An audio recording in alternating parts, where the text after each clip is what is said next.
In this video, we're going to take a tour of sorts of the various shapes of molecules. And we're going to look at how you can predict the shape of a molecule from its Lewis structure. Okay, that's our goal, is to say if I can draw a Lewis structure for something, I can use a few simple ideas to figure out what that molecule would look like if I could actually shrink down and just have a good look at it. Okay.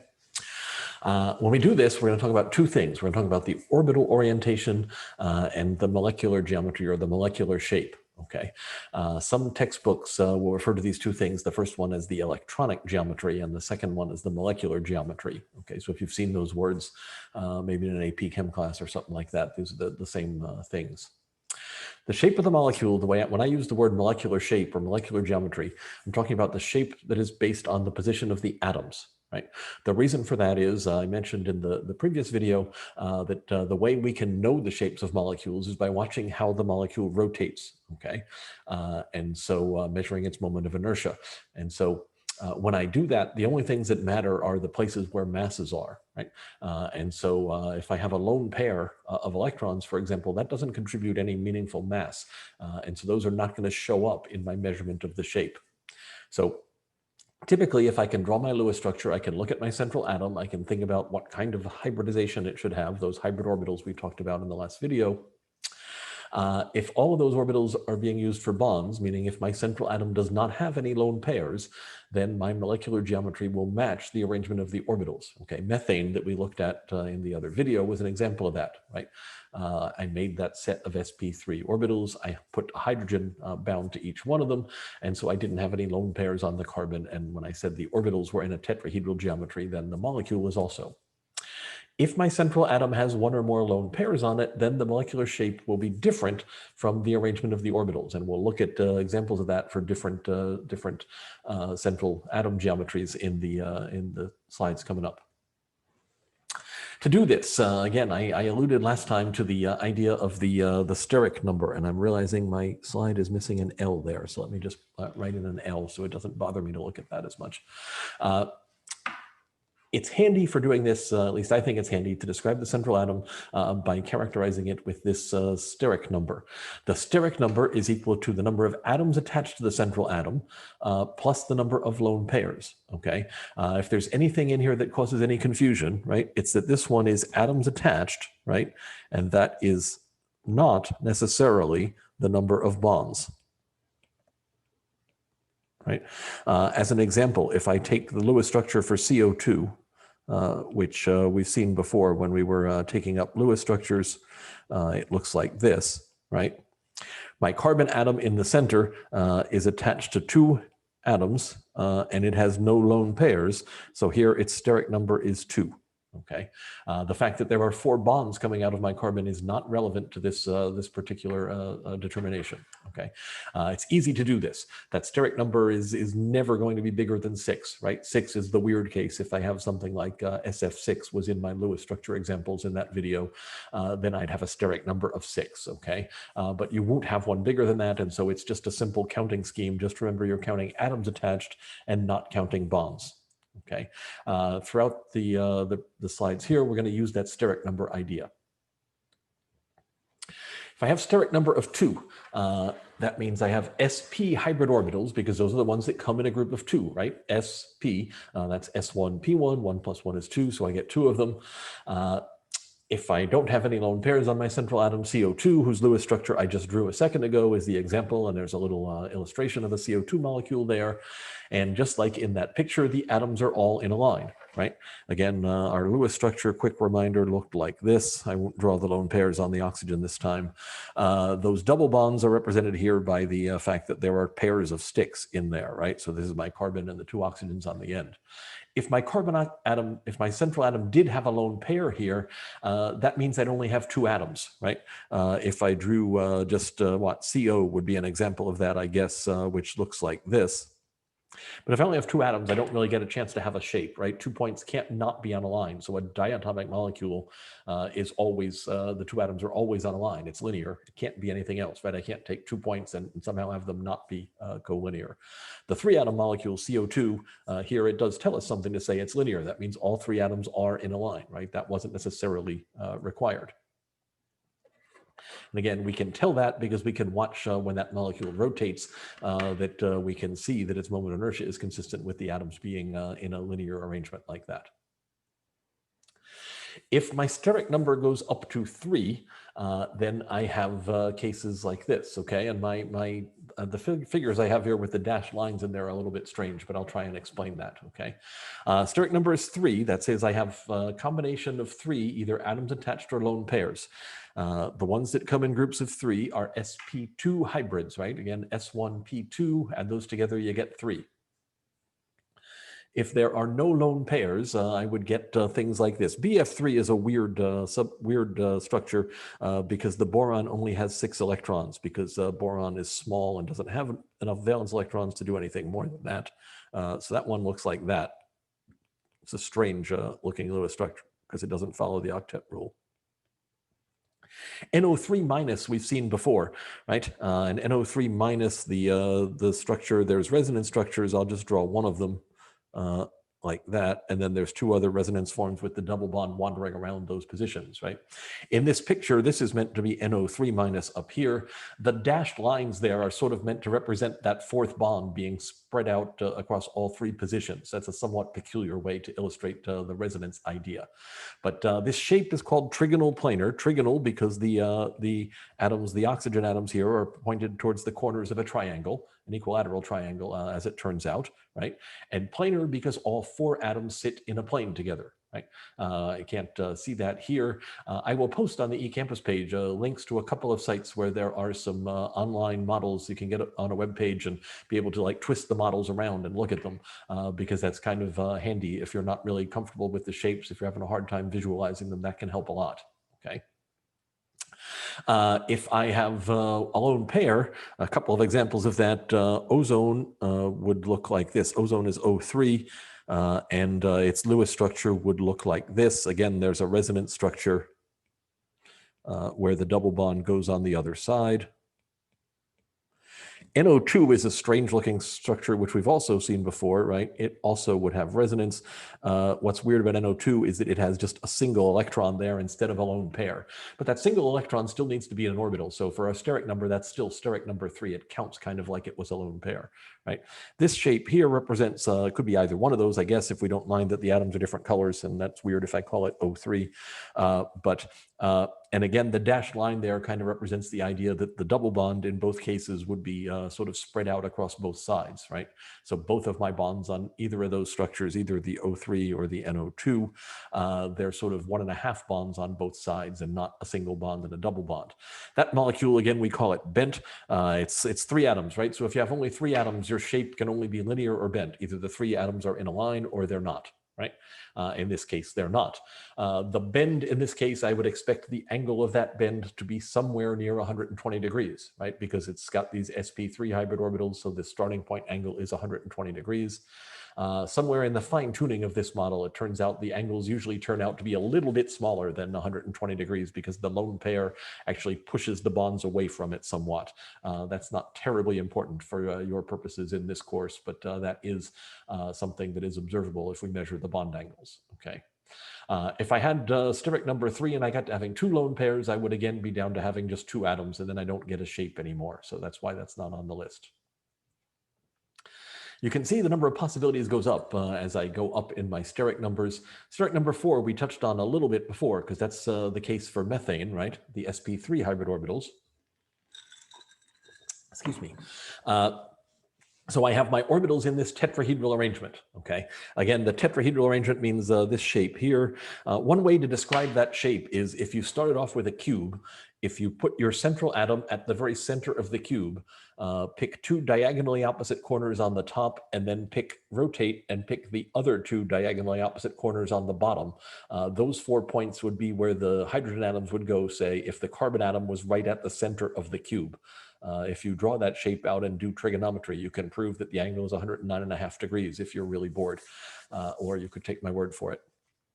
If I take CH4, that's we drew that for our very first Lewis structure, I think, and it just looks like this, right? All four are atoms. NH4 plus has the very same Lewis structure, just change the carbon to a nitrogen and have the positive charge on there. That gets me the full tetrahedral shape, which means it looks like this. So for the first time now we have three-dimensional shapes, right? Because I'm not in a planar arrangement anymore. If I have a lone pair, an example of that would be ammonia. I'm scrambling for places to write Lewis structures on here, but the structure for ammonia would look like this. And I'm drawing my Lewis structures here by the method of already knowing what they look like, which is an awesome method if you have it available to you. And so don't be alarmed if you think it would take you a minute to count up electrons and stuff and do that. Right, I do this all the time. And so this shape is what we call a trigonal pyramid. If you want to picture how to get that shape, do this. Imagine starting with the tetrahedral shape, and because there's a lone pair, pretend I'm just going to erase one of these atoms, right? So pretend I could just take and slice off this atom on the top so that it's gone. It gets replaced by the lone pair, but the other atoms don't really move around. When that happens, I would get this shape here, right? It's still three-dimensional because the blue central atom there, that would be the nitrogen in ammonia, it's up above the plane that is defined by the three hydrogen atoms, right? Just like the carbon atom is not in a plane with the three hydrogen atoms on the bottom end of the methane, the same is true for the ammonia. So we call this shape a trigonal pyramid. Okay, pyramid because it's not flat, right? It's got the center popped up. Trigonal because the base of it is a triangle. Okay, and so that's called a trigonal pyramid. If I have two lone pairs, an example of that turns out to be water, and the Lewis structure for water just looks like this. Yeah, that's not an O, that's an H. And so if I take that, what do I have? I have two lone pairs and two atoms attached to my central atom. So my steric number is still 4, right? Atoms attached is 2, lone pairs is 2, right? Now, after I took one of those atoms off to make ammonia, oh, and by the way, when I said I was going to erase an atom, I picked the one on top because that was the one that made the structure underneath it look the most like what I'd get. But if I had erased one of the other ones, I could just twist it around because all 4 of the spots in the CH4, the tetrahedral structure, are the same, right? It turns out now when I'm going to erase another one from the ammonia, all 3 spots are again equivalent. So I'm just going to say, suppose I were to erase this one, right, and take that off of there, what would I have? I would now have a bent molecule. And so sure enough, water is a nonlinear molecule. It's bent. The angle that this is bent at, our first guess would be that it's this tetrahedral angle, right? So in methane here, this angle is supposed to be 109.5 degrees. Right. In ammonia, the angle turns out to be a tiny bit smaller than that. By the time I get to water, it's smaller still. The bond angle in water is somewhere on the order of 104 degrees and change. But again, that's kind of the fine tuning of the model. If we guess it's 109 and it's 104, we had a pretty good idea of what was going on, right? And so water is got this bent structure. It's not all 3 atoms in a line. That actually turns out to be very important for the properties of water. That's a big part of the reason why ice floats, for example, is because water has that particular shape. And so there's a lot of things that happen because of that geometry. The bent molecule, I use bent typically. Some books will call it angular, which is, I guess, a fancier word for bent. We have 2 more cases to go. We have steric number 5 and 6. These are the 5 is the strangest one. So perhaps it's appropriate that it got those really garish colors there for the models that I found for this one. I don't know. When I have steric number 5, when they're all filled in, there's no lone pairs. What I get is a so-called trigonal bipyramid. Okay, an example of that would be PCl5, which would just say put the phosphorus in the middle, I got chlorines, I guess I went for all around it, and I need 2 more, so I'll put one up there and one down there, and then there'd be a lot of lone pairs on the chlorines, right? I have 5 bonds there, no lone pairs on my phosphorus. I need 5 directions, and the shape this molecule turns out to be is the one shown in the model. It's called trigonal bipyramid. Trigonal refers to the fact that in this plane around the middle, I have a triangle, right? If I was looking down on that model from above, what I would see is the 3 atoms that I just put the dots on being mapping out the corners of a triangle, right? It's called a bipyramid because essentially if I took those 3 as the triangular base, I could make an upward pointing pyramid, and I could also make a downward pointing pyramid, and I'd have those 2 like glued together at the base. That's the bipyramid piece, all right? If I want to put lone pairs, if I have a structure where I have steric number 5, but I have a lone pair, now we have to actually pay more attention, because this is the only one of our shapes where the positions that we have originally are not all identical, right? If you look at this picture right now, if I start on this atom up here and go through the orange atom and keep going, I hit an atom down there, right? If I do the same thing starting from here and go through the orange atom, I come out and I bisect the angle on the other side, right? So the atoms that are on the top and the bottom are like one another, but they're not like the ones in the triangle, right? Meaning their positions are different. You can tell them apart. The names for those, if you're into vocabulary terminology stuff, the top and bottom ones are called the axial positions, and the ones around the center are called the equatorial positions, okay?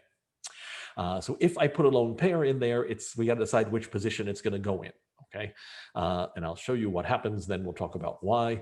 So this picture is SF4 has the structure that has sulfur. We did a question about SF4 in class, I think, like looking at Lewis structures for it. And I'll just, again, not draw the lone pairs on the fluorine, but I will draw the one lone pair on the sulfur because it's important to what we're doing, right? That shows me that the atom that's gone away is one of the ones, the atom that I've put the lone pair there is one of the ones in the triangle plane, in the so-called equatorial positions, okay? Those are the ones that will always be coming off of there, all right? The argument for that, this is rationalization after the fact, kind of, is we say there's a little bit more room around there, and the lone pairs like to have more room. And so by taking that one off, my lone pair is 90 degrees away from just 2 of the remaining atoms, the 2 that are on the ends.